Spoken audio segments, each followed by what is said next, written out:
22వ అధ్యాయం 46వ వచనం మనం చదువుకుందాం. మీరెందుకు నిద్రించుచున్నారు? మీరెందుకు నిద్రించుచున్నారు? శోధనలో ప్రవేశింపకుండునట్లు శోధనలో ప్రవేశించకుండానట్లు లేచి ప్రార్థన చేయుడని వారితో చెప్పెను. ప్రభువాక్యం దీవించుగాక. మరి యేసుక్రీస్తు వారు ఆయన జీవితంలో చివరి గడిలోకి వచ్చి చూస్తున్నాం. యేసుక్రీస్తు వారు తన శిష్యులను వెంట పెట్టుకొని గెస్తమైన తోటలోకి వచ్చారండి. శిష్యులందరూ ప్రార్థన చేయడం ఆరంభించారండి. మరి యేసుక్రీస్తు వారు కొంత దూరం వెళ్ళి మోకరించి ప్రార్థన చేశారు. ప్రార్థించి శిష్యుల దగ్గరకు వస్తే వాళ్ళు ఏ స్థితిలో ఉన్నారు? వాళ్ళు నిద్రపోతా ఉన్నారు. లేపాడు, లేపి ప్రార్థన చేయమన్నాడు. మరలా రెండవ మారి అందరూ సిద్ధపడి ప్రార్థన చేసుకుంటున్నారు. యేసుక్రీస్తు వారు మరలా వెళ్ళారు, ప్రార్థన చేసుకోవచ్చు. ఇలా ముమ్మారు జరిగింది. యేసుక్రీస్తు వారు తనకు సంభవించబోయే ఆ శిలువ యాగము గురించి, ఆ శిలువ మరణం గురించి తండ్రి అయిన దేవునికి మొరపెట్టుకుంటున్నాడు. సరేనా? ముమ్మారు ఆయన ప్రార్థన చేసుకుని వచ్చిన తర్వాత మూడవసారి ఏమవుతుందంటే శిష్యులు మరలా నిద్రపోతా ఉన్నారు. మరి యేసుక్రీస్తు వారు ఆ సందర్భంలో ఈ మాట అన్నారండి. ఏమన్నారు ఆయన? మీరెందుకు నిద్రించుచున్నారు? శోధనలో ప్రవేశించకున్నట్లు లేచి ప్రార్థన చేయడని వారితో చెప్పాను. ప్రేమల వాళ్ళారా, గమనించాలి.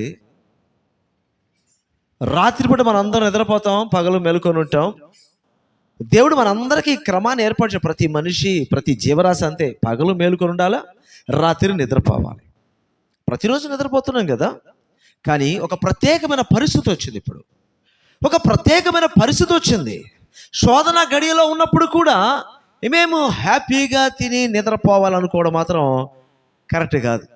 రోజు నిద్రపోతున్నాం కదా. కొన్ని ప్రత్యేకమైన పరిస్థితులు ఏం చేయాలి? నిద్ర మానుకొని ప్రార్థన చేయాలి. అవి శోధన గడియలు, శ్రమల దినాలు, శోధన సమయం వచ్చినప్పుడు మనం ఏం చేయాలి? ఆహారాన్ని త్యాగం చేసుకోవాలా, నిద్ర త్యాగం చేసుకోవాలా, ప్రార్థన చేయాలి. అలా ప్రార్థన చేసినప్పుడే యేసుక్రీస్తు వారు చెప్పినట్టుగా మీరు శోధనకు ప్రవేశించుకున్నట్లు మెలకువగలిగి ప్రార్థన చేయడం. ఎందుకు చెప్పాడు ఆయన?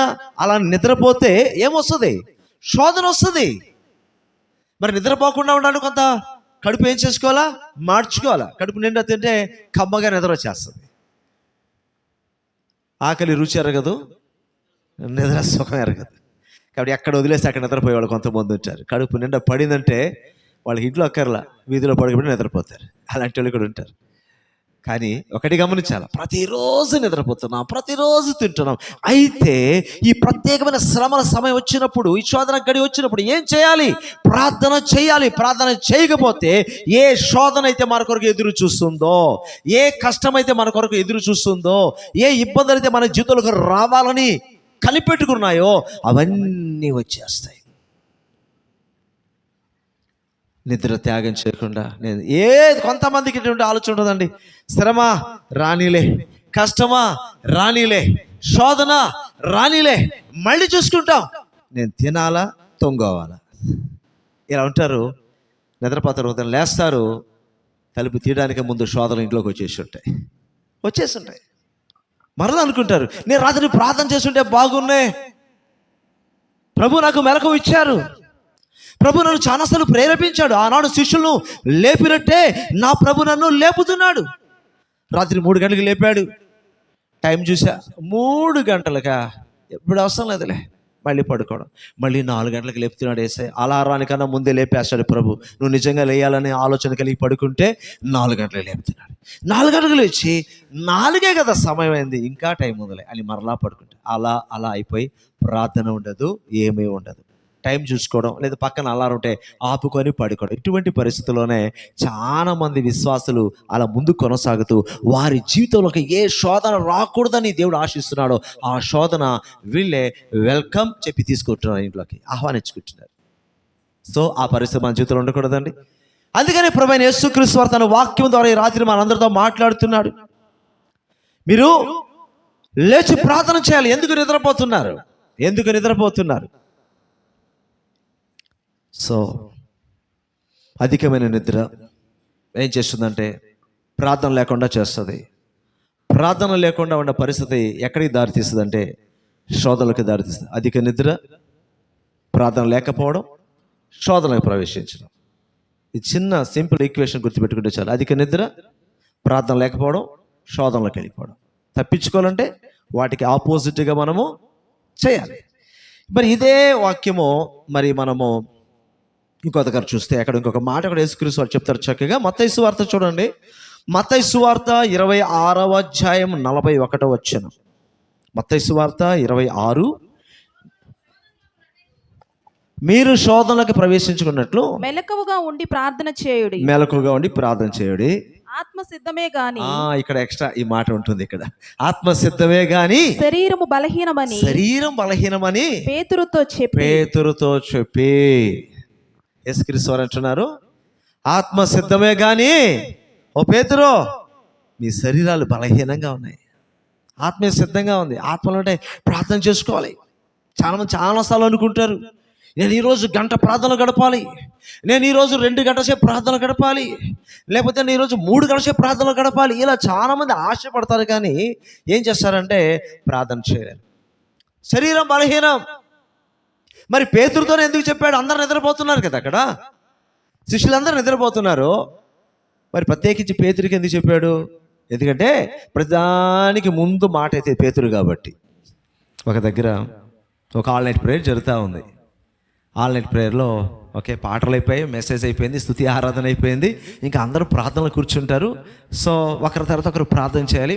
ఏమైందంటే బ్రదర్స్ ఒకవైపు అలా కూర్చోన్నారు, ఒక బ్రదర్ గోడకు ఆనుకుని నిద్రపోతా ఉన్నాడు. అందుకని సహజంగా చర్చిలో ఏం చెప్తారంటే గోడకి ఆనుకోపాకండి అంటారు, నిద్ర వచ్చేస్తుంది.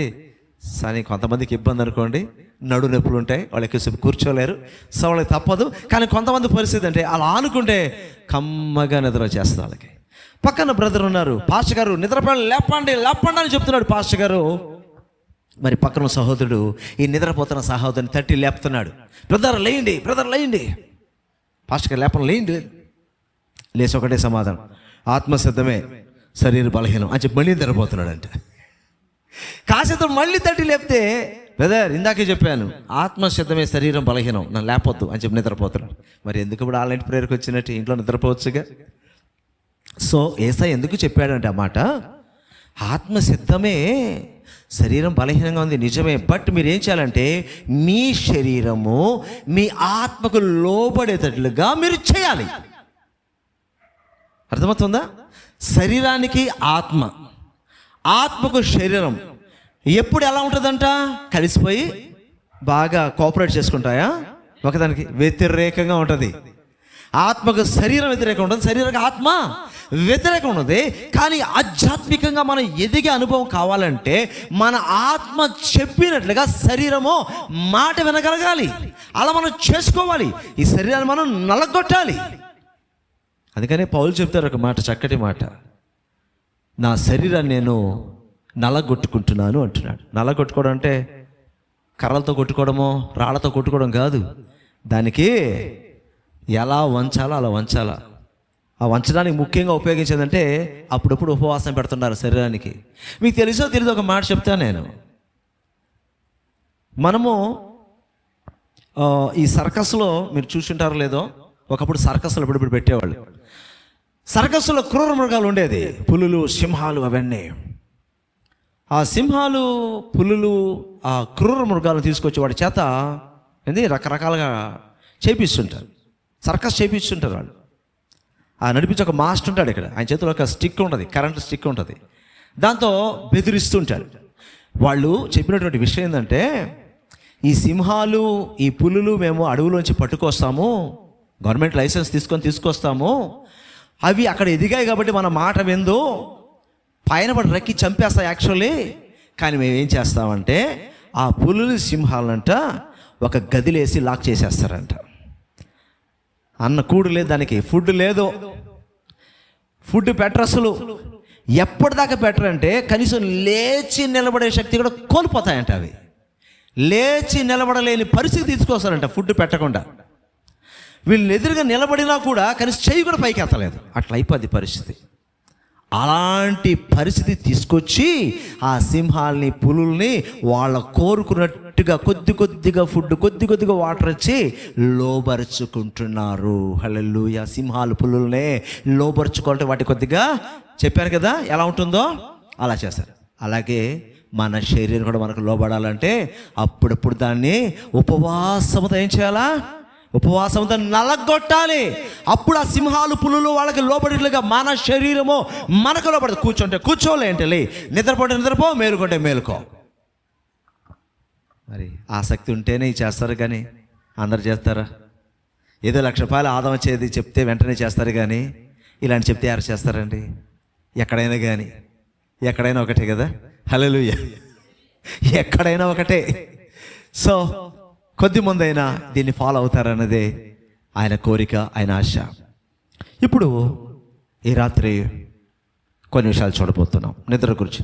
అసలు నిద్రకు కొన్ని కారణాలు బైబిల్లో చూద్దాం. అసలు ఎందుకు వస్తుంది నిద్ర? మామూలుగా వచ్చే నిద్ర వేరే, కానీ ఇలాంటి పరిస్థితుల్లో కూడా, శోధన గడిలో కూడా, శ్రమల సమయంలో కూడా ఏమాత్రం భయము లేకుండా ఒక వ్యక్తి అనవసరంగా నిద్రపోవడానికి కొన్ని కారణాలు ఉంటాయి. సహజమైన నిద్ర గురించి మాట్లాడాల. రోజు మన నైట్ నిద్రపోవాల్సిందే. నిద్రపోతే హెల్త్ దెబ్బతింటుంది. దాని గురించి చెప్పట్లేదు, కానీ నిద్రకు ఇలాంటి పరిస్థితుల్లో నిద్ర రావడానికి కొన్ని కారణాలు ఉన్నాయి.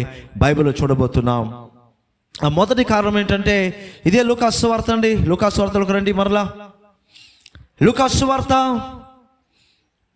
22వ అధ్యాయము 45వ వచనం చదవండి. ఆయన ప్రార్థన చాలించి లేచి తన శిష్యుల యొద్దకు వచ్చి వారు దుఃఖము చేత నిద్రించుట చూచి చాలమ్మా. ఆ గస్తమైన తోటలో జరిగే సంఘటన అన్ని కూడా ఒక్కొక్క విషయాన్ని మనం చూసుకుంటూ వస్తున్నాం. యేసయ్య వాళ్ళ దగ్గరకు వచ్చిన తర్వాత జరిగిన సంగతి ఏంటంటే, వాళ్ళు దుఃఖము చేత నిద్రించుట చూచి. ఎలా వచ్చిందంటే వాళ్ళకి నిద్ర? దుఃఖము చేత నిద్ర వచ్చింది. నిద్రకి కొన్ని కారణాలు చూసిన బైబిల్లో. ఎవరికైనా విపరీతమైనటువంటి దుఃఖము కానీ కలిగితే వాళ్ళకి నిద్ర వస్తుందండి. బాధ ఎక్కువైపోతే నిద్ర వస్తుంది. శారీరకంగా ఎలాగైతే బాగా అలిసిపోతే ఒక వ్యక్తికి నిద్ర వస్తుందో, అదే రీతిగా మానసికంగా కూడా ఒక వ్యక్తి బాగా ఆ స్ట్రెస్ కానీ గురైతే, ఒత్తిడికి గురైతే ఏమవుతారు వాళ్ళు? నిద్ర వచ్చేస్తారు. ఒక దగ్గర ఒక చోట జరిగిన సంఘటన ఏంటంటే, ఒక తండ్రి తన కుమారుడు అనారోగ్యానికి గురయ్యాడు. గురైన తర్వాత చాలా హాస్పిటల్ తిప్పారు. బతుకుతాడని. బ్రతకల. చనిపోయాడు. ఆ తండ్రి బాధ చూడలేకపోయాను నేను. ఎలా ఓదార్చాలో కూడా ఆ సమయంలో మన చేత కాదు. ఏం చెప్పగలం? ఒక్కడే కొడుకు. సరే, అతను కాసేపు ఏడుస్తున్నాడు. ఒక మూలలో కూర్చొని నిద్రపోతున్నాడు. నాకు అర్థం కాల, ఏంటి ఇతను నిద్రపోతున్నాడండి? బంధువులు వచ్చేసరి, ఇంట్లో వాళ్ళందరూ ఏడుస్తున్నారు. ఇతను ఒక మూల కూర్చొని ఏడుస్తూ నిద్రలోకి వెళ్ళిపోయాడు. నాకు కొంత బాధ కలిగింది. ఇంత ప్రేమించాడు కదా తన బిడ్డని, ఇంత ప్రేమించాడు కదా ఈ బిడ్డని, ఎట్లా నిద్రపోతున్నాడు ఇతను? బాధ కలిగింది. అడిగేయాలనిపించింది నాకు. తర్వాత, తండ్రివి కదా నువ్వు, ఇంత హాస్పిటల్ చుట్టూ తిరిగావు, ఇంత బాధపడ్డావు, ఇంత వేదన పడ్డావు, తెర బిడ్డ చనిపోతే నిద్రపోతున్నావేంటి నువ్వు అని అడగదానం వచ్చింది. తర్వాత నాకు అలా తొందరపడి అడగడానికి ముందే ఈ వాక్యం ద్వారా దేవుడు నాతో మాట్లాడాడు. అతను అలసిపోయి నిద్రపోతున్నాడు.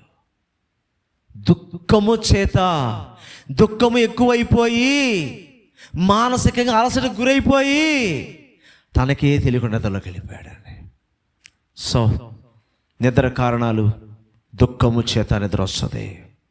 అప్పుడు మనం ఏం చేయాలంటే, ఆ దుఃఖాన్ని మనమే మోయకుండా, బైబిల్లో మనం చాలాసార్లు ఈ మాట వాడుతుంటాం కదా, నీ భారము యెహోవా మీద మోపము కదా. ఆయన మీద మనం మోపాలి, మోపడం మనం నేర్చుకోవాలి. నీ దుఃఖాన్ని నా దుఃఖాన్ని మనమే భరించాలి అనుకుంటూ ఉంటే మనము మన వల్ల కాదు. అది కొంతవరకు భరించగలమేమో కానీ, కొంతవరకు భరించగలం కానీ మన బాధ కష్టాలని పూర్తిగా మనం భరించలేం. అందుకని మనం దేవుని నమ్ముకున్నాము, దేవుని ప్రజలయ్యాం. మనకు ఒక ప్రత్యేకమైనటువంటి ఆదరణకర్తను యేసయ్య ఇచ్చాడు. మనకు ఆదరణకర్త మనం ఆదరిస్తాడు, బలపరుస్తాడు, ధైర్యపరుస్తాడు. మనం ఏం చేస్తామంటే మన దుఃఖము మనమే మోస్తూ ఉంటాం. ఆయన చెప్పినా కూడా ఆయన మీద మోపడం మనకు చేత కావటం లేదు. ప్రార్థన చేస్తారు, సమస్య గురించి ప్రార్థన చేస్తారు, కన్నీటి ప్రార్థన చేస్తారు, మంచిదే. ఆమేన్ చెప్పి లేచిన తర్వాత నీ దుఃఖాన్ని విడిచిపెట్టగలుగుతున్నావా? ఆలోచించు. హన్నా దేవుని ఆలయంలోకి వెళ్ళి ప్రార్థన చేస్తూ వచ్చింది. ఏడుస్తూ ప్రార్థన చేస్తుంది. బిడ్డ కోసం బిడ్డ కావాలి ఏడుస్తుంది. దైవ సేవకుడు వచ్చాడు. అమ్మా, నీ ప్రార్థన దేవుడు నిన్నాడు తల్లి, నువ్వు కోరుకున్నట్టుగానే దేవుడు నీకు ఒక మంచి బిడ్డ ఇస్తాడమ్మా. కాబట్టి ఇక నువ్వు ఏడవపాక, నువ్వు సంతోషంగా ఉండు అని సమాధానం ఇచ్చాడు. మరి ప్రార్థన పూర్తి చేసుకుంది, తన ఉపవాసాన్ని పూర్తి చేసుకుంది, ప్రార్థన పూర్తి చేసుకుంది. తర్వాత కూడా ఏడుస్తున్నట్టుగా బైబిల్లో చూసాం మనం. ఏడవలా, హల్లెలూయా. అప్పటి వరకు దుఃఖపడింది, ఏడ్చింది, కానీ తనకు ఒక సమాధానం వచ్చిన తర్వాత ఇంకా ఆపేసింది. దుఃఖంతో ఏడుస్తున్నాం, ప్రార్థన చేస్తున్నాం, మంచిదే. మరి ప్రార్థన అయిన తర్వాత కూడా నువ్వు మరలా దుఃఖపడుతున్నావంటే, నువ్వు మరలా ఏడుస్తున్నావంటే నీ ప్రార్థనలో ఒకటి తగ్గింది. నీ ప్రార్థనలో తగ్గింది, ఒక ముఖ్యమైనటువంటి విషయం తగ్గిపోయింది. లేదా లేదు అనుకోవచ్చు. ఏంటో తెలుసు, అది విశ్వాసం. గుడ్, విశ్వాసం. నువ్వు నిజంగా విశ్వాసంతో ప్రార్థన చేసి ఉంటే, కన్నీటితో నువ్వు ప్రార్థన అయిన తర్వాత ధైర్యం వస్తుంది నీకు. కాబట్టి మరో 10 సార్లు ప్రార్థన చేయి, వద్దని చెప్పలా. కానీ నెక్స్ట్ ఎలా ప్రార్థన చేస్తావు తెలుసా? నెమ్మదిగా ప్రార్థన చేస్తావు. ఆ ఏడుపు రాదు, ఆ దుఃఖం రాదు. ధైర్యంగా ప్రార్థన చేస్తావు. ఎందుకంటే నేను ప్రార్థన చేశాను, నా దేవునికి మొరపెట్టాను, ఆయన విన్నాడు, ఆయన కార్యం చేయబోతున్నాడు అని నీ కళ్ళల్లో నీళ్ళు ఆగిపోతుంది. నీలో విశ్వాసం లేకపోతే ఆ అంశం గురించి ప్రతిసారి ఏడుస్తూనే ఉంటాం. అలానే ఏడ్చి ప్రార్థన చేయవద్దని చెప్పట్లా. కొన్ని విషయాలు ఏడ్చి ప్రార్థన చేస్తాం, అది వేరే విషయం. కానీ కొన్ని పరిస్థితులు వచ్చినప్పుడు వాటి గురించి నువ్వు ప్రార్థన చేస్తున్నప్పుడు మరలా ఎందుకు ఏడుపు వస్తుంది నీకు? విశ్వాసం చాలేదు నీకు. దుఃఖముతో వారు నిద్రిస్తున్నారు. ఎక్కువ దుఃఖము వచ్చేసినా కూడా మనకి నిద్ర వస్తుంది. సో దాన్ని మనం అధిగమించాలి. ఆ దుఃఖాన్ని గల ప్రతి కారణాన్ని మన ప్రభువైన యేసుక్రీస్తు పాదాల చెంతకు తీసుకురావాలి. నీకు ఎంతవరకు తెలుసో, ఎంతవరకు నువ్వు చెప్పగలవు అంతవరకు నువ్వు చెప్పు. ప్రార్థనకు తీసుకొని రా, ప్రార్థన చేయి. దుఃఖ నివారణ కలగాలి ప్రార్థనలో.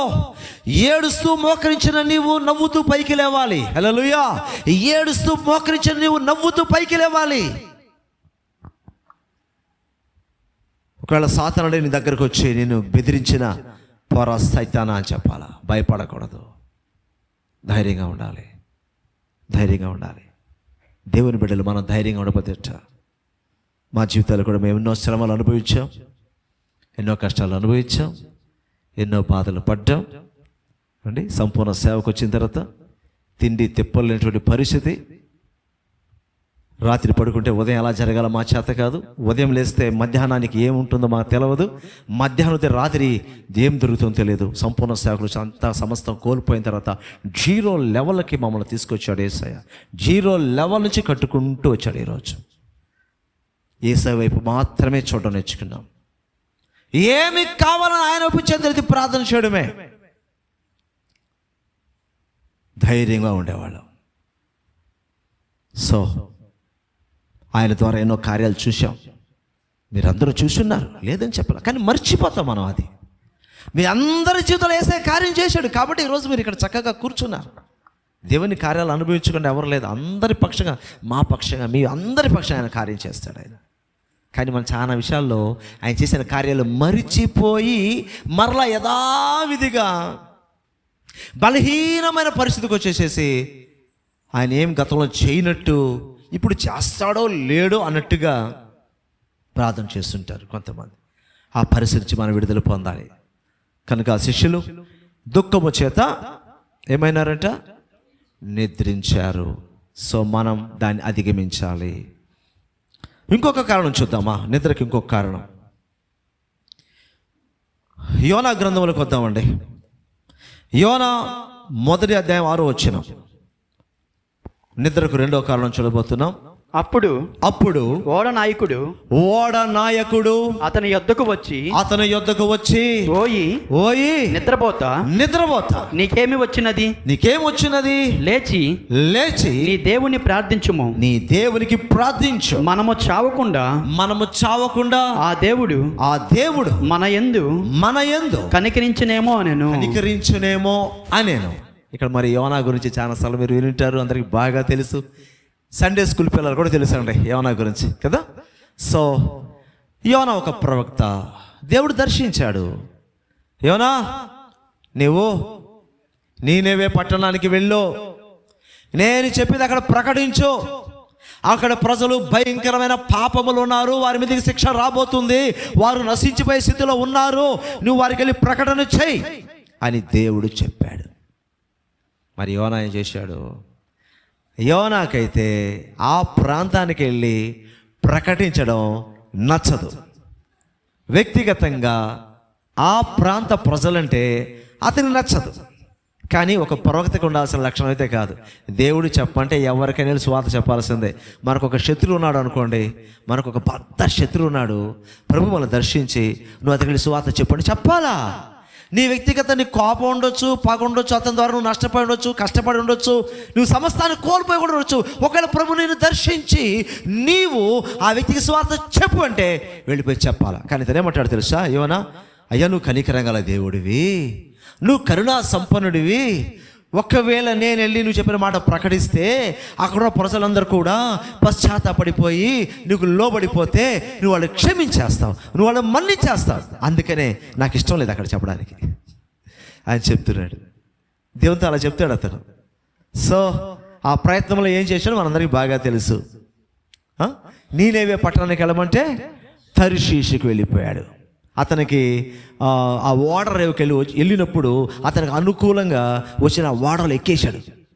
అనుకుని ఉంటాడు, దేవుడు చెప్పిన పని తప్పించుకొని పారిపోయే అవకాశం నాకు దొరికింది. తప్పించుకోగలమా? మనం మాట్లాడుకుందాం, తప్పించుకోగలమా? దావీదు భక్తుడు చెప్పినాడు, నేను ఎక్కడికి పోగలనయ్యా? ఆకాశానికి రెక్కలు పెట్టుకొని ఎగురుతానా? ఆకాశానికి పోతే అక్కడ నువ్వు ఉంటావు. సముద్రం లోపలికి వెళ్ళిపోతానా? అక్కడ నువ్వు ఉంటావు. నేను ఎక్కడికి పోగలనయ్యా? పాపం దావీదుకు తెలిసిన విషయం యోనాకు తెలిసినట్లే. యోనా మాత్రం నేను అనుకున్నట్టుగా నా ప్లాన్ సక్సెస్ అయిపోయింది. సో వాడొచ్చేసింది, ఎక్కేసి లోపలికి వెళ్ళిపోయి ఏం చేస్తున్నాడు? హాయిగా వాడ అడుగు భాగంలోకి వెళ్ళిపోయి ఏమండి నిద్రపోతా ఉన్నాడు. ఈ లోపల ఏమైంది? ఆ సముద్రంలో తుఫాను వచ్చింది, పడవ మొత్తం కదిలిపోతుంది. ఆ పడవల ఓడలో చాలామంది ప్రయాణికులు ఉన్నారు, చాలామంది అన్ని జనులు ఉన్నారు, వర్తకం అంటే వ్యాపారం చేసేవాళ్ళు ఉన్నారు, వాళ్ళు చాలా సరుకులు ఉన్నాయి దాంట్లో.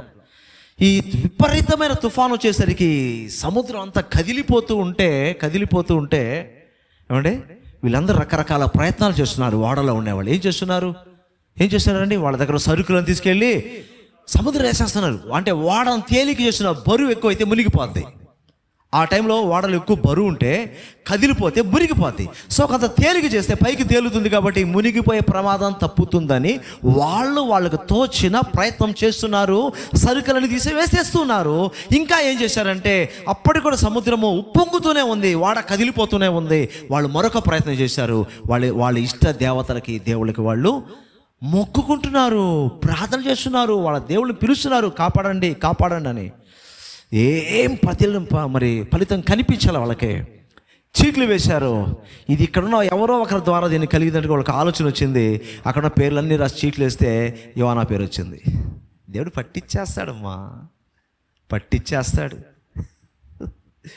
పట్టుకోరేమో, మనుషులు ఎవ్వరు పట్టుకోలేకపోవచ్చు, ఆయన పట్టించేస్తాడు. ఒక సంఘటన చెప్తా.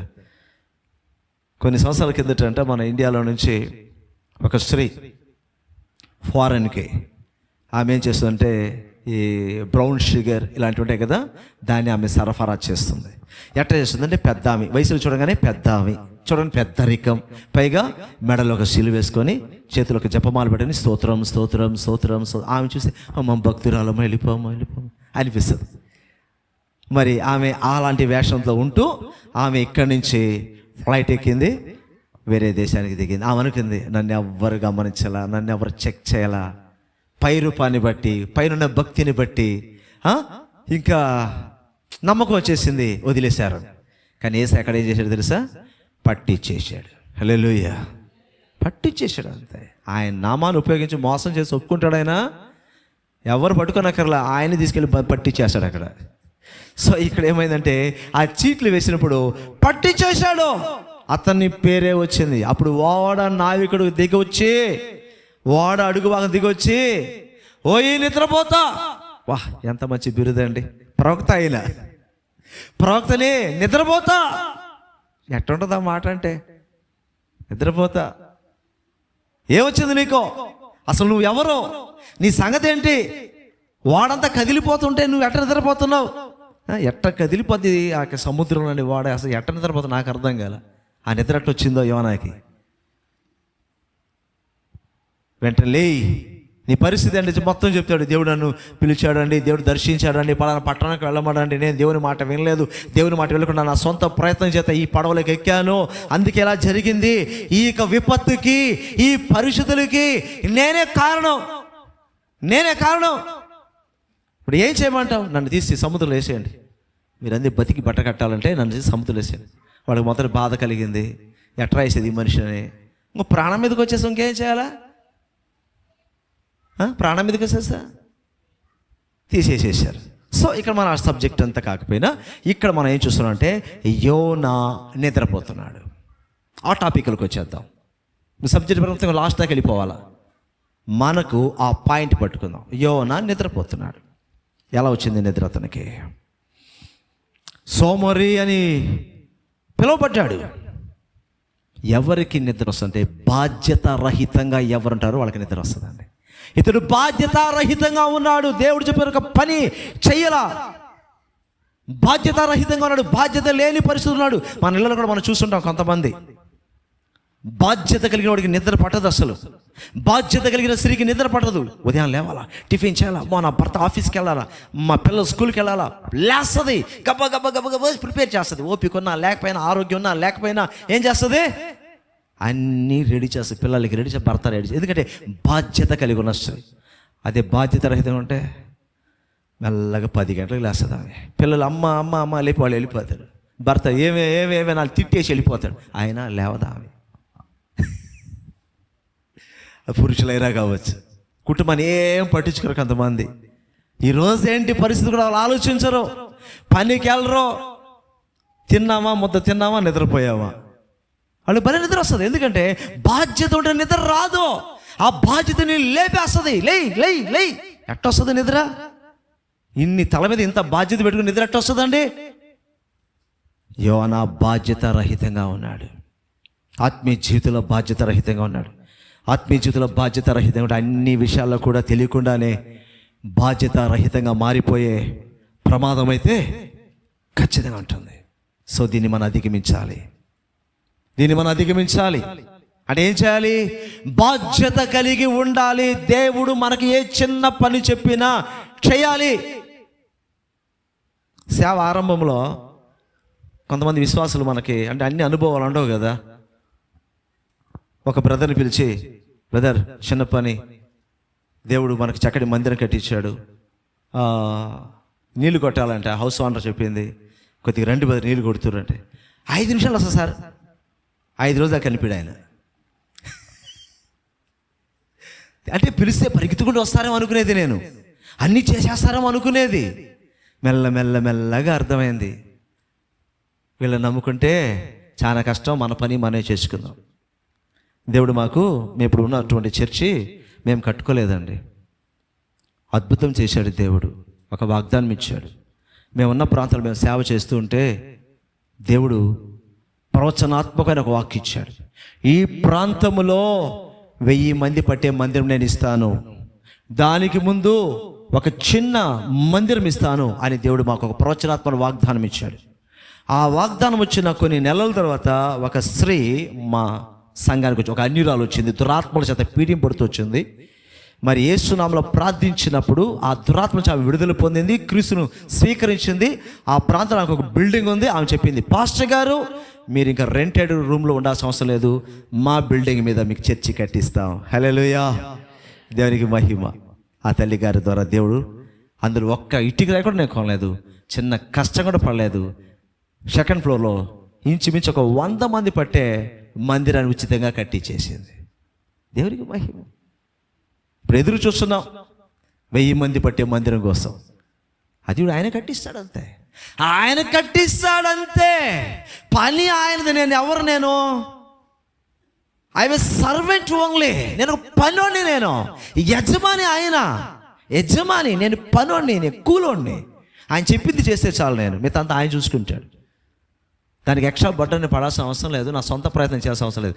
ఒకటి, నేను ఆయన నమ్మకంగా ఉంటే చాలు, ఆయనకి లోబడితే చాలు, ఆయన చెప్పింది నేను చేస్తే చాలు, ఆ సమయానికి అది అక్కడికి వచ్చేస్తుంది అంతే. హల్లెలూయా. సో ఇక్కడ యోనా విషయంలో బాధ్యతారహితంగా ఉన్నాడు. దీన్ని మనం అధిగమించాలంటే ప్రభువు చెప్పే ప్రతి చిన్న పనిలో కూడా నమ్మకంగా ఉండాలి. ఒకవేళ పాస్టర్ గారు ఉండే, అమ్మా కాస్త ఈ చర్చి చిమ్మేసేయండి అమ్మా, బయట క్లీన్, పరిగెత్తాలి. హల్లెలూయా, పరిగెత్తాలి. మహాభాగ్యం అనగాలి దాన్ని. అబ్బా ఈ భాగ్యం నాకు వచ్చిందా, ఈ భాగ్యం నాకు వచ్చిందని పరిగెత్తాలి. కానీ ఎట చేయాలి, పాస్టర్ గారు ఇప్పుడు పిలిచారు నాయన, ఏం చెప్తాము సాకు అన్నట్టుగా ఉండకూడదు. చాలా చోట జరిగేది. ఇక్కడ మీ గురించి నాకైతే ఏం తెలియదమ్మా, దయచేసి నాకైతే ఏం తెలియదు.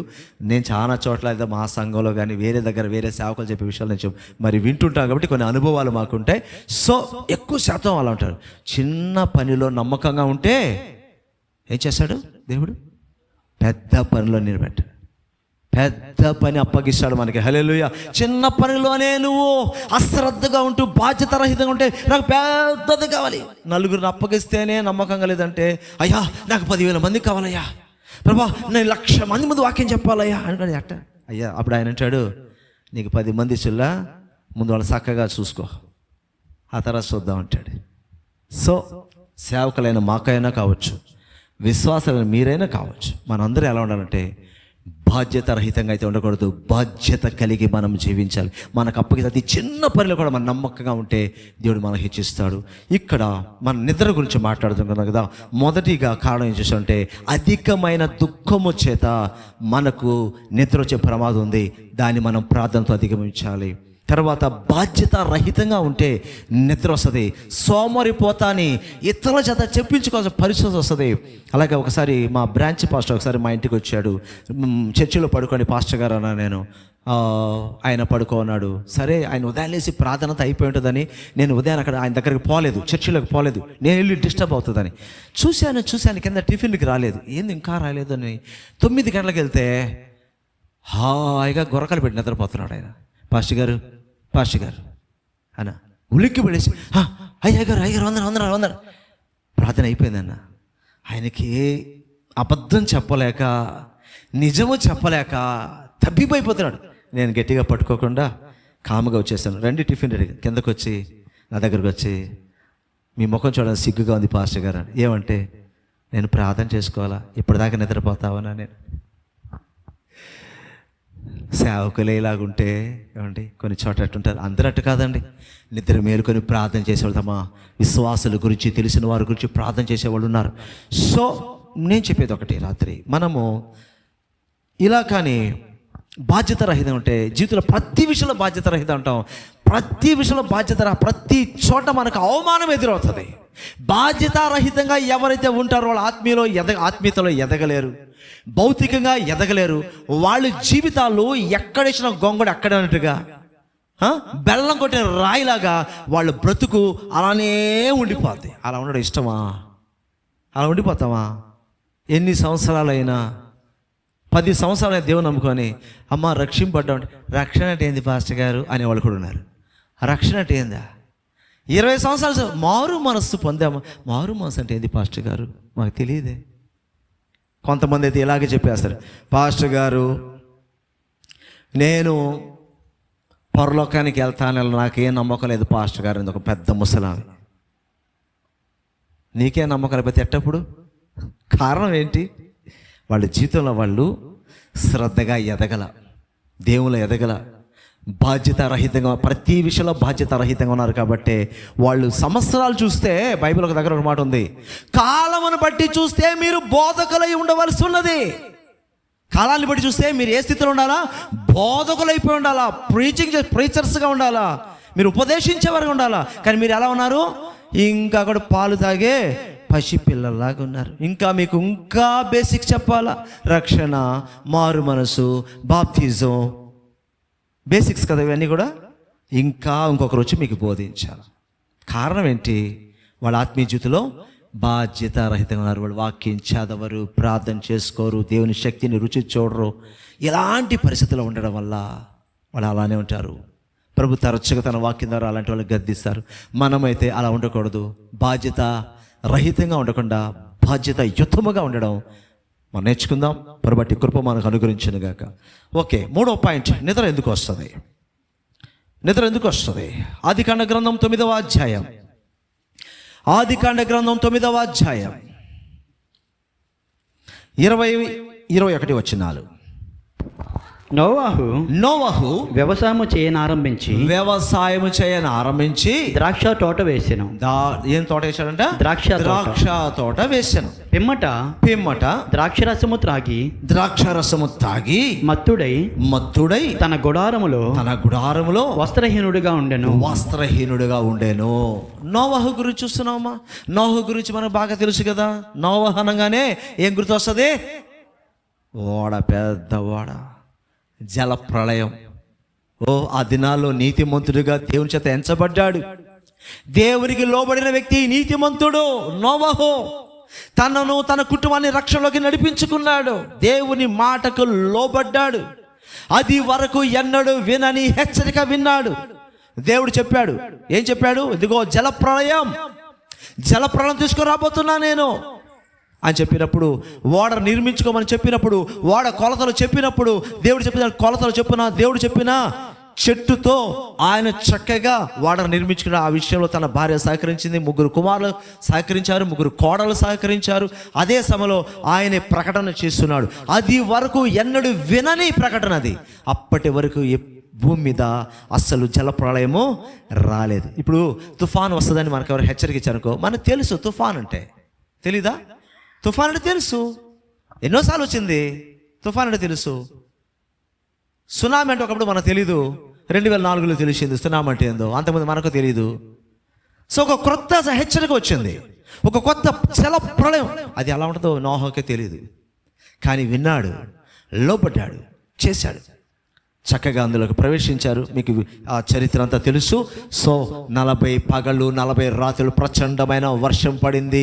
భూమి మీద సమస్తము నాశనం అయిపోయింది. మనుషులేమి, జంతువులేమి, సమస్తము నాశనం అయిపోయింది. ఈ 8 మంది మాత్రమే ఓడలో ఉన్నారు. కొన్ని జీవరాశులు ఉన్నాయి, రక్షింపడ్డారు. వర్షం ఆగింది. పడవ అరారతు కొండ మీద ఆగింది.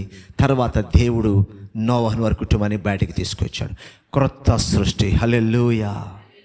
ఆదాము దగ్గర నుంచి ఏర్పడిన సంతతి మొత్తం తుడిచిపెట్టుకొని పోయి ఇప్పుడు మరలా రీక్రియేషన్, మరలా నోవహు కుటుంబంలో నుంచి మానవ సంతతి డెవలప్ అయింది. అంటే 8. ఫస్ట్ ఆదాము హవ్వ నుంచి మొత్తం అయింది. దేవునికి అవిధేయులయ్యారు.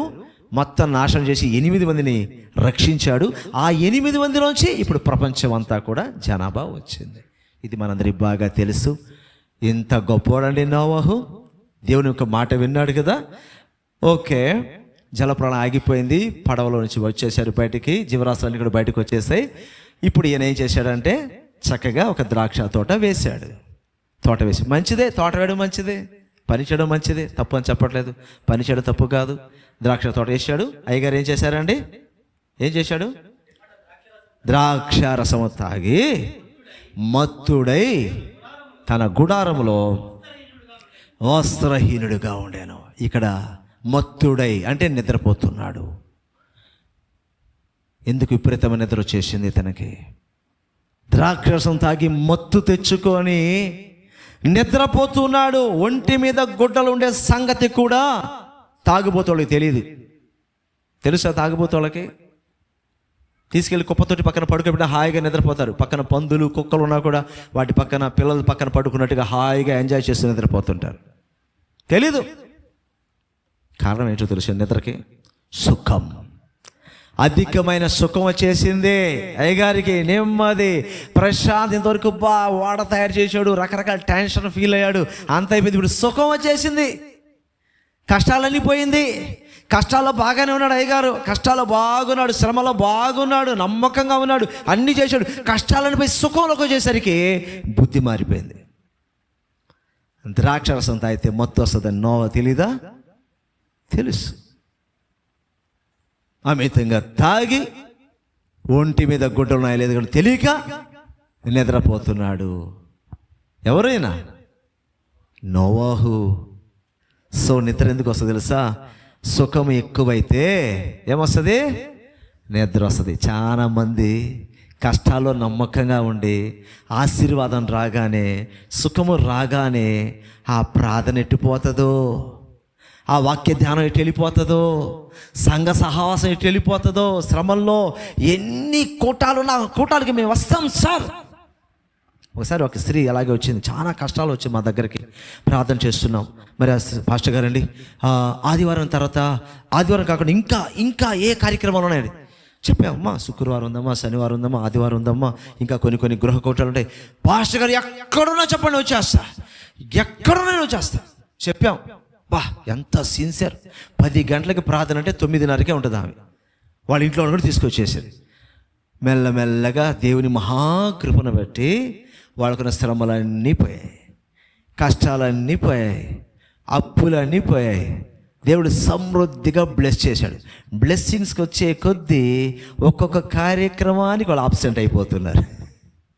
శుక్రవారాలు కనిపించట్లా, శని ఆది మాత్రం వచ్చింది.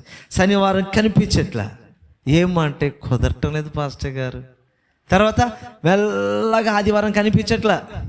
ఏమ్మా 2 నిమిషాలుగా ఆ తర్వాత ఇంతవరకు మళ్ళీ కనిపించలే.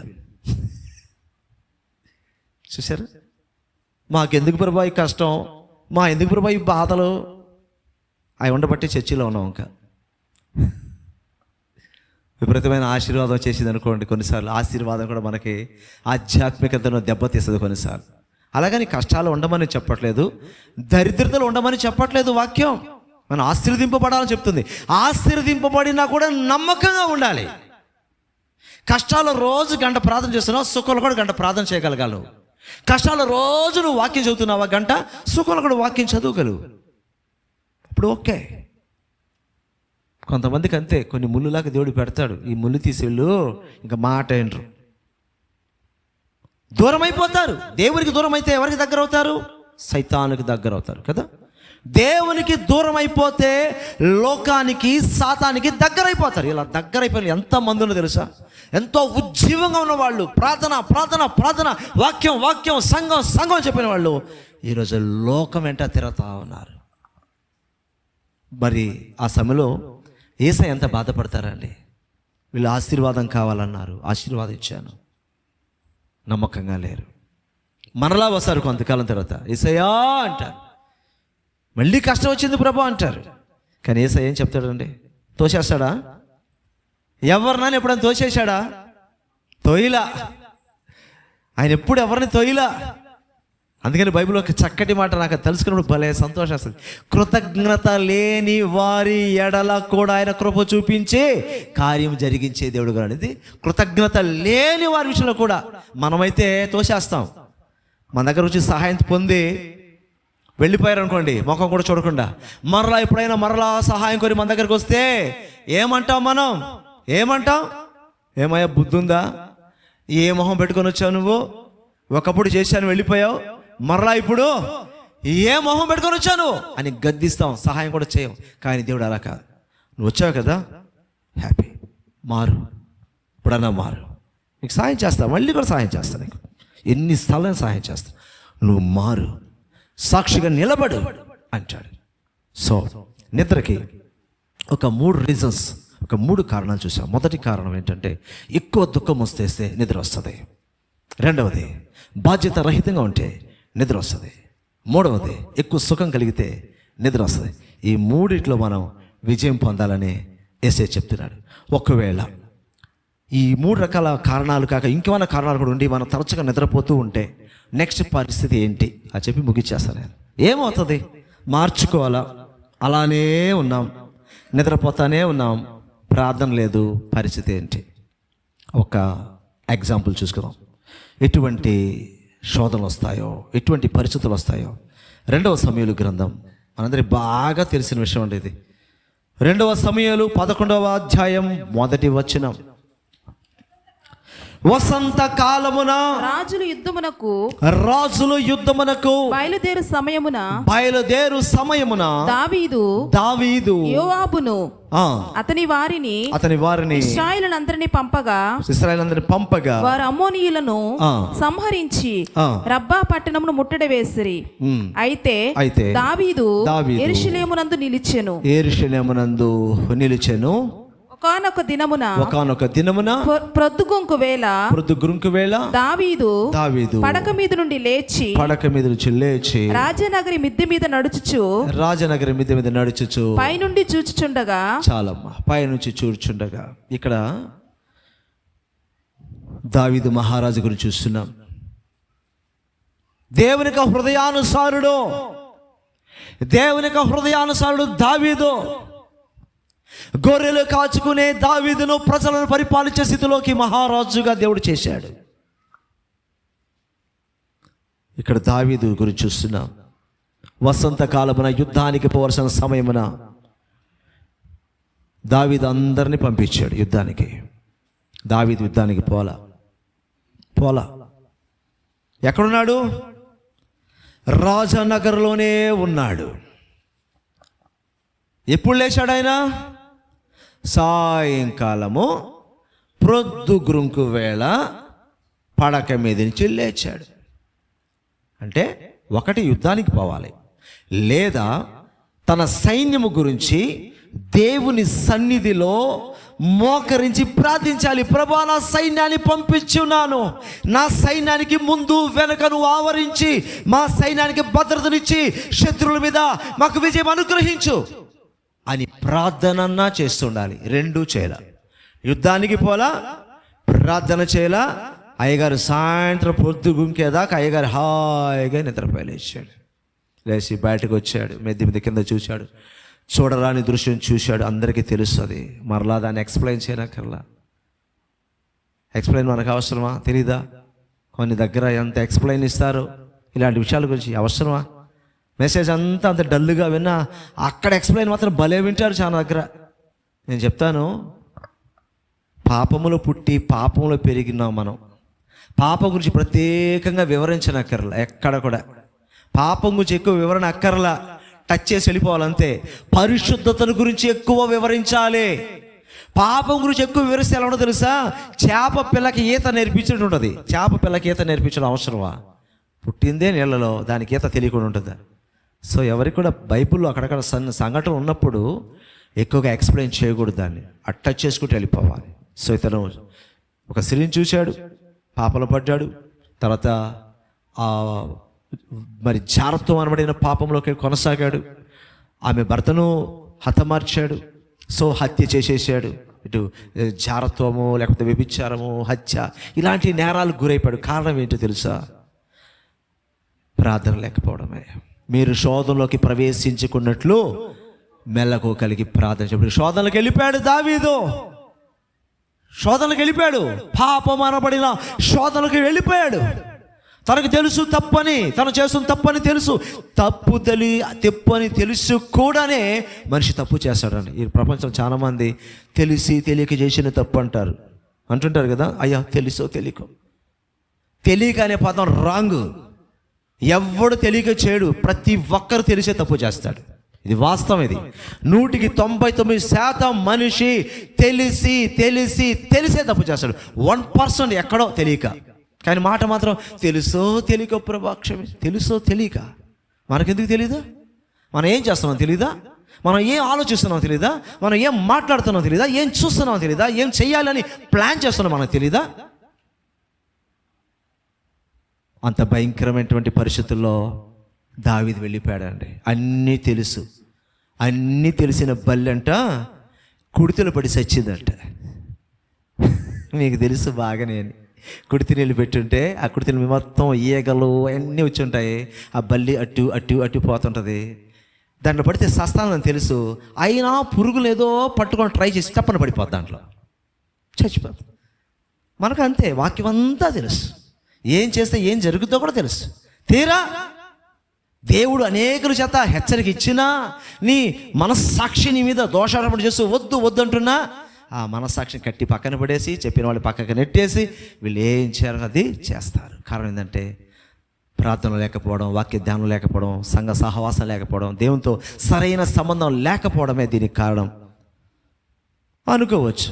దావీదు కొంతకాలానికి మరలా దేవుని వైపుకి తిరిగాడు, క్షమింపబడ్డాడు కదా. సైతాన్ ఈ టాపిక్ తీసుకొస్తా, రే దావీదు అంటున్నాడే పడిపోయాడు, నువ్వు ఒక పెద్ద విషయమా అంటాడు. అంటే ఎంకరేజ్మెంట్ పాపానికి, అపవాది. ఓహో దావీదు దేవుని హృదయానుసారం పతిపోతే నేను ఎందుకు పడను, పడిపోతా. దావీదునే దేవుడు క్షమించేసి నేను క్షమించడా? సైతాన్ ఇచ్చే ఎంకరేజ్మెంట్ పాపానికి. దావీదు పడ్డాడు నిజమే, తిరిగాడు, క్షమింపడ్డాడు నిజమే. నష్టం చెప్పడు సైతాను. నష్టం ఏం జరిగింది తెలుసా? దేవుని ఉద్దేశాన్ని, దేవుని చిత్తాన్ని కోల్పోయాడు. పోయింది, తిరిగి రాదు. దావీదు చేత చక్కటి ఆలయాన్ని నిర్మించాలని దేవుడు సంకల్పించిన సంకల్పాన్ని దావీదు కోల్పోయాడు. క్షమింపబడ్డాడేమో తప్ప సంకల్పం కోల్పోయి. నీ పట్ల ఒక పెద్ద ప్రణాళిక ఉందేమో, నేను గొప్ప సాక్షిగా వాడుకోవాలనుకున్నాడేమో దేవుడు, ప్రపంచవ్యాప్తంగా నడిపించాలనుకున్నాడేమో, లేకపోతే నిన్ను కొన్ని కోట్లకు అధిపతిని చేసి నువ్వు అనేకులకు ఆశీర్వాదకరంగా ఉండాలని దేవుడు ఎన్నుకున్నాడేమో. నువ్వు చేసిన నీ పనికి వాళ్ళ పని వల్ల సైతాన్ ఇచ్చినటువంటి సూచన పాటించి దావీదు తప్పు చేయలేదా? నేను తప్పు చేస్తే ఏమి? దావీదు క్షమింపలేదా? దేవుడు నన్ను క్షమించడా? నెక్స్ట్ది చెప్పడు సైతాను. దావీదు దేవుని చిత్తాన్ని కోల్పోయాడు. తన జీవితకాలం నెమ్మదిగా బతకలా తెలుసా? దావీదు తన జీవితంలో నెమ్మదిగానే బతకల. బాధ బాధ బాధ, ఏడుపు, కన్నీరు, రోదన ఇవన్నీ చెప్తాడు సైతాను, గుర్తు చేయడు. సో దేవుడు అన్ని ఎందుకు రాయించాడంటే మనం అలాంటి పరిస్థితులు వెళ్లకుండా ఉండాలని, మనం బాగుపడాలని దేవుడు రాయించాడు. అంతేగాని వాటి చేయమనిగా దేవుడు రాయించింది. సో నిద్ర వల్ల అలాగే కొనసాగితే వచ్చే ప్రమాదం ఏంటంటే శోధన. ఆ శోధన ప్రధానంగా దేవుని ప్రజల జీవితాలకు ఎలా తీసుకొస్తుంటే ఒక భయంకరమైన పాపాలు పడిపోయేటట్టు చేస్తాడు. అలా పడిపోయిన తర్వాత వాళ్ళ సాక్ష్యము దెబ్బతింటుంది. సాక్ష్యం దెబ్బతిన్న తర్వాత తలెత్తుకోలేడు, సంఘానికి రాలేడు, సేవకుని ముఖం చూడలేరు. అలా అలా అలా వెనకెళ్ళి మొత్తం జీవితం నాశనం అయిపోతుంది. అతన్ని బట్టి అతని కుటుంబం అంతా కూడా శపింపబడిన అనుభవంలోకి వచ్చేస్తుంది. సో ఈ రాత్రి దేవుడు మనతో మాట్లాడుతున్న విషయం తెలుసా? నిద్ర, శోధన, ఇది మన సబ్జెక్ట్. నిద్ర, శోధన. సో యేసయ్య చెప్పాడు, మెలకువ కలిగి ప్రార్థన చేయండి. మీరు శోధనలోకి ప్రవేశించకుండా ఉండడానికి మెలకువ కలిగి, మీ ఆత్మీయ జీవితంలో మెలకువ కలిగి ప్రార్థన చేయండి. ప్రతిరోజు ప్రార్థన గడపాలి. కొన్ని పరిస్థితులు ఇబ్బందికరప్పుడు ప్రత్యేకంగా నైట్ కూడా మేలుకొని ప్రార్థన చేయాలి. ఇంకా తెల్లవారుజామున ప్రతిరోజు ప్రార్థన చేయడం కూడా అలవాటు చేసుకోండి. నిద్రను దూరపరచండి. అపవాది తీసుకొస్తాడు, నిద్ర ముంచుకొని వచ్చి తీసుకొస్తాడు. అయినా కూడా సరే మనం జయించే శక్తి దేవుడు మనకి ఇస్తాడు. నువ్వు మోకరిస్తే చాలు, దేవుడు నీకు శక్తిని ఇస్తాడు. ఒక సహోదరి చెప్పింది చక్కటి మాట, పాస్టర్ గారు రాత్రి దేవుడు 3 గంటలు లేపాడు, నా వల్ల కావట్లేదు పాస్టర్ గారు, కంటి మీద కునుకు వచ్చేస్తుంది, లేస్తున్నాను లేస్తున్నాను. తీర్మానం చేసుకున్నాను, నిద్ర పెద్ద కూర్చొని నిద్రపోదాను. మోకరించేసిందంట. మోకరించి ప్రార్థన స్టార్ట్ చేసిన తర్వాత నిద్ర వెళ్ళిపోయిందంట. ఉదయం 6 దాకా ప్రార్థన చేసుకున్నా పాస్టర్ గారు. 3 గంటలకు స్టార్ట్ చేశాను, అర్ధ గంట చేసుకుందాం అనుకున్నా, టైం చూస్తే 6 అయిపోయింది. టైం తెలియలా, నిద్ర రాలా. చూసారా? మీరు మోకరిస్తే చాలండి. మోకరించేంతవరకు అపవాది ఊపుతుంటాడు. నువ్వు మోకరించో, నిద్ర ఆత్మ వెళ్ళిపోతాయి. సంఘాల్లో కూడా చాలామంది పట్టపగలు కూడా నిద్రపోతుంటారు. ఆదివారం ఆరాధనలో కూడా చెప్పే సలహాలు చాలామంది, చర్చికి వచ్చి ఎందుకు నిద్రపోతారండి, చర్చికి వచ్చి ఎందుకు నిద్రపోతారండి. చర్చికి వచ్చి ఎందుకు నిద్ర వస్తుంది దాన్ని ఆలోచించాలి. ఎందుకు నిద్ర? ఇంటికి వస్తే నిద్ర రాదు. ఇంకేడపై నిద్ర, చర్చికి వస్తే నిద్ర ఎందుకు వస్తాయి? అది నిద్ర ఆత్మ. దానికి ఏంటి సొల్యూషను? ఉపవాసం ప్రార్థన చేయి, జయించో. అది చెప్పట్లా, ఏదో ఒక సైకాలజిస్టులా చెప్తున్నారు. మీరు ఎందుకు మీరు ఫ్యాన్ కింద కూర్చోపాకండి, గోడ పక్కన కూర్చోపాకండి. ఇది కాదు చెప్పాల్సింది. నిద్రాత్మని మీద పనిచేస్తుంది, జయించు. ఒక పూట అవసరం ఉపవాసం ఉండో, వచ్చి కూర్చో. ఎట్టుంటుంది నీకు? నిద్ర రమ్మన్నా రాదు. అవి వదిలేసి మానవపరమైన జ్ఞానం ఎక్కువ యూజ్ చేస్తున్నారు బయట. జాగ్రత్త అని మనందరం కూడా మీరైనా మేమైనా అందరూ జాగ్రత్త. జస్ట్ మానవ జ్ఞానంతో బైబిల్ చెప్పాలని ట్రై చేసే వాళ్ళే రోజు రోజుకి ఎక్కువైపోతున్నారు. బైబిల్ దైవ జ్ఞానాన్ని దైవ జ్ఞానంతోనే అర్థం చేసుకోవాలి. ఈ రాత్రి చూసాం 3 కారణాలు నిద్రకి. అలాగే కొనసాగితే ఎటువంటి శోధన వస్తుందో చూసాం. అలాంటి పరిస్థితుల్లో మన విజయం పొందాలని యేసయ్య రాత్రి సబ్జెక్టు మనకిచ్చాడు. ప్రభు ఈ సందేశాన్ని మన అందరి వినికిల్లో ఆశీర్వదించునుగాక. ఆమేన్. చిన్న ప్రార్థన చేసుకుందాం. వాక్య ఫలింపు కొరకు మనం ప్రార్థన చేద్దాం. హల్లెలూయా, హల్లెలూయా. పరిశుద్ధుడా, పరిశుద్ధుడా, పరిశుద్ధుడా, జీవాధిపతి అయిన మా తండ్రి, పునరుత్థానుడైన యేసు క్రీస్తు వారి శ్రేష్టమైన ఉన్నతమైన నామములో మా హృదయపూర్వకమైన వందనాలు చెల్లిస్తున్నాం. ఈ రాత్రి నీ చిత్తము చొప్పున ప్రభా మేమందరము నీ ఆలయంలో చేరే ధన్యత భాగ్యం మాకు ఇచ్చావు, నీకు స్తోత్రం. నిద్ర, శోధన అనబడిన సందేశాన్ని మా మధ్యకి తీసుకొచ్చావు ప్రభా, స్తోత్రము నాయన, స్తోత్రము తండ్రి. మేమందరం ప్రభా నిద్రను జయించే వారంగా, శోధన జయించే వారంగా ఉండాలని ప్రభా నీ నామానికి మహిమ తీసుకొచ్చే మంచి సాక్ష్యార్థమైన జీవితం జీవించాలని ఈ రాత్రి మీరు మాకు బోధించేందుకై స్తోత్రం. అంత మాత్రమే కాకుండా మీరు మా పట్ల కలిగిన ఉద్దేశాలను, చిత్తములను మేము గ్రహించి అవి మా జీవితంలో నెరవేర్చబడులాగున సంపూర్ణంగా మీకు లోబడి నైనా తండ్రి మిమ్మల్ని వెంబడించే వరంగా ఉండాలని కూడా మాకు తెలియపరిచావయ్యా, నీకు స్తోత్రం. మా కొరకు యేసయ్యా ఈ భూమి మీద ఎన్నో శ్రమలు అనుభవించావు, అవమానింపబడ్డాడు, దూషింపబడ్డావు ప్రభా. మా కొరకు ఘోరాతి ఘోరంగా సిలువలో మరణించావయ్యా. నీ ద్వారా మాకు రక్షణ వచ్చిందయ్యా. మరణించి నువ్వు తిరిగి లేచావు, మాకు ధైర్యాన్ని ఇచ్చావు. మరణం మీద కూడా మాకు ధైర్యం ఇచ్చావు, లోకం మీద మాకు ధైర్యం ఇచ్చావు, అధికారం ఇచ్చావు ప్రభా. నీకు వందనాలు అయ్యా. నీ రక్తంతో మమ్మల్ని పవిత్రపరిచావు. ఎలాంటి అర్హత లేనటువంటి మా బ్రతుకులకు అర్హతనిచ్చావు ప్రభా, విలువనిచ్చావయ్యా. నీ పేరు పెట్టబడిన ప్రజలుగా జీవించే భాగ్యం మాకు ఇచ్చావు తండ్రి, నీకు స్తోత్రం, స్తోత్రం, స్తోత్రం అయ్యా. కడ వరకు నీకు మహిమ తెచ్చే జీవితం జీవించేలాగిన మమ్మల్ని అందరినీ ప్రభా నీ పరిశుద్ధాత్మ శక్తితో నింపమని, పరిశుద్ధాత్మ శక్తితో నింపమని, నీ వాక్యముతో నింపమని వేడుకుంటున్నాం. నీవు కోరుకునేదిగా మమ్మల్ని అందరినీ మలచండి. మా అందరి పట్ల నువ్వు కలిగినటువంటి ఉద్దేశములను సంపూర్ణంగా స్థిరపరిచి నెరవేర్చమని బ్రతిమలాడుకుంటాం. అందించబడే సందేశాన్ని దీవించు, మా అందరి హృదయాలు స్థిరపరచు. కేవలం వినడం మాత్రమే కాదు కానీ విన్న వాక్యాన్ని అనుసరించే అనుభవాల గుండా మమ్మల్ని అందరిని నడిపించబడుతున్నాం. దైవ సేవకులు మమ్మల్ని ఎంతో ప్రేమించి ఈ రాత్రి మాకు సమయం ఇచ్చారయ్యా, స్తోత్రం. దైవ సేవకులను వారి యొక్క కుటుంబాన్ని బహుగా దీవించండి, సంఘస్థులందరినీ దీవించండి. ప్రతి ఒక్కరు ఆత్మీయంగా ఫలించడానికి నీ శక్తిని సమృద్ధిగా దయచేయండి. హో రి షారా కమారి రిసి రికి అరా కవర షందర కవర షో రి కమర. ప్రతి బిడ్డను పరిశుద్ధాత్మ శక్తితో నింపమని, అభిషేకించమని, జయ జీవితము దయచేయమడుతున్నాం ప్రభా. బ్రతికుడితే క్రీస్తు, చావైతే లాభము అనబడినటువంటి అనుభవాల గుండా మమ్మల్ని అందరినీ నడిపించమని వేడుకుంటూ మా ప్రాణప్రియుడు, మా రక్షకుడైన యేసు క్రీస్తు వారి శ్రేష్టమైన నామములో వేడుకుంటున్నాం పరమ తండ్రి. ఆమేన్, ఆమేన్, ఆమేన్.